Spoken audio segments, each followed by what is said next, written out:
Let's continue now. Our first music guest is a soulful songstress from Soweto who's taking the music scene by storm with a heartfelt and relatable sound. And the talented independent artist weaves together tales of love, heartbreak, self-discovery, crafting a unique sonic experience that resonates deeply with audiences alike. And with her dynamic personality, captivating style, and impressive production skills, Kwazi M is a star who's already shining the stage with industry greats, dominating radio airwaves and shining bright on TV screens. So joining us now in studio this morning to chat about her powerful voice, her authentic storytelling through music is Kwazi Mabaso, also known by her stage name as Kwazi M. On that note, Kwazi, good morning. Hi, thanks for your time at this hour. Thank you so much. I'm not a very morning person. Well, So, you could have fooled us. And we were chatting offline and you're saying, it's a team. It takes a team to put this together. There's a lot of people that have been working with you. How did you manage to find those key players? How did you manage to complement each other so well? Well, it's funny because I was just speaking to somebody and they were telling me about how important it is to have a story to tell and stuff. But then in my mind, I was thinking, okay, sharp. The story is supposed to be the end of something because it's first the experience. And that's how I met these people. I didn't just call somebody and I was like, hey, work with me. I'm trying to make music my career. I'm trying to come up and stuff like that.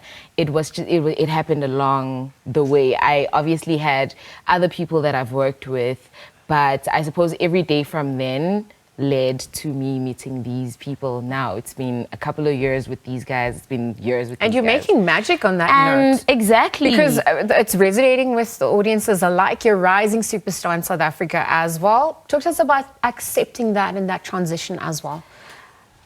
Not the easiest. But I think also it just takes you yourself knowing exactly what you're trying to do, where you're trying to get to. And I feel like everything else is just a matter of manifestation, how you think, what you pray for, and things that you talk about, you know what I mean? And it all just comes to life.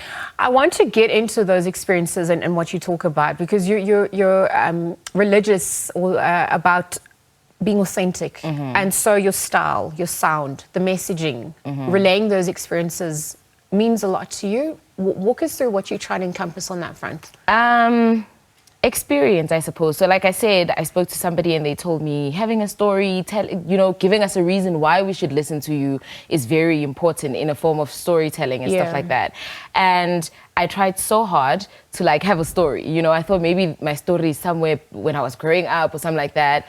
But then I learned it's the experience. And so I guess with the experience comes a lot of spirituality, a lot of things that I've gone through are exactly what I'm singing about. And I've also noticed that all the words that I write actually come to life. So every song that I've sung has played in my reality.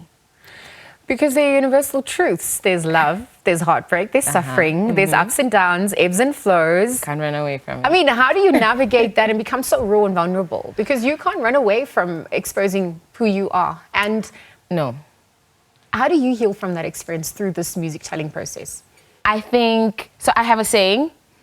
It's probably a saying that's well known. I'm not sure who said it, but I know the saying. It says, find what you love and let it kill you.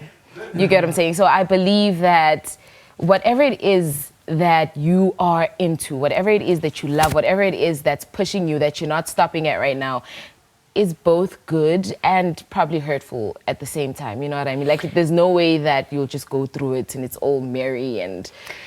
I want to bring in the factor or this busyness of our world and taking time out from it, because escapism, daydreaming, even being bored is a concept that I don't think we're comfortable with as humans at this point, because there's so much stimulation.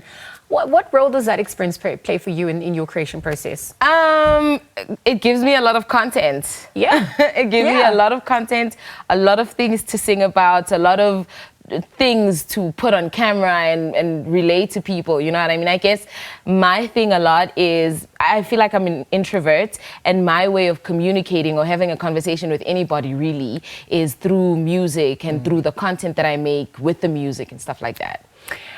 It's also Women's Month, and you are A woman. A woman. And so we're obviously looking at the strides that have been taken, but there's gaps that remain. Yeah. Some of the view that we, just moving the chairs on the decks of the Titanic. Others are saying that, no, we have made strides, we just need to continue. How do you incorporate feminism? How do you incorporate rewriting those narratives, restoring agency at large for yourself, and then obviously extend it to others?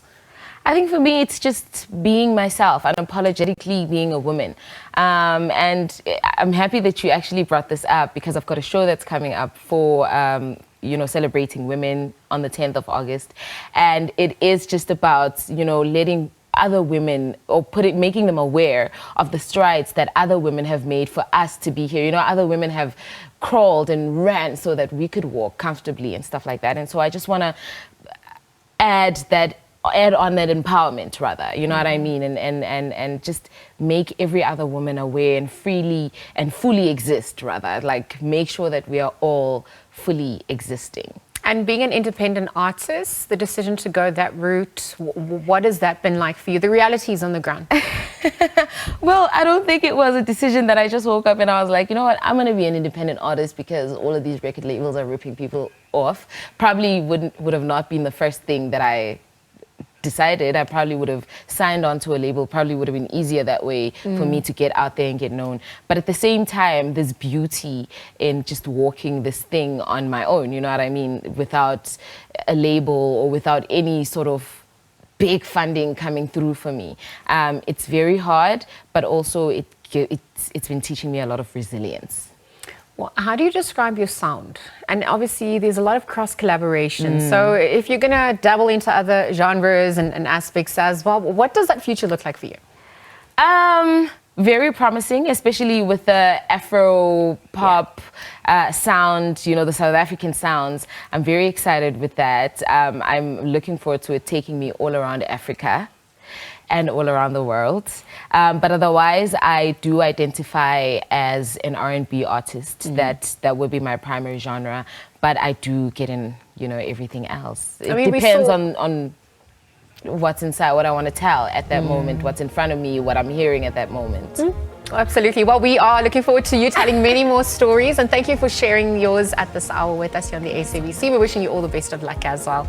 We're going to leave that conversation there. Kwazi M, musician who, of course, just joined us in studio this morning, sharing an inspiring story, a creative process, and a passion for music again with us here today.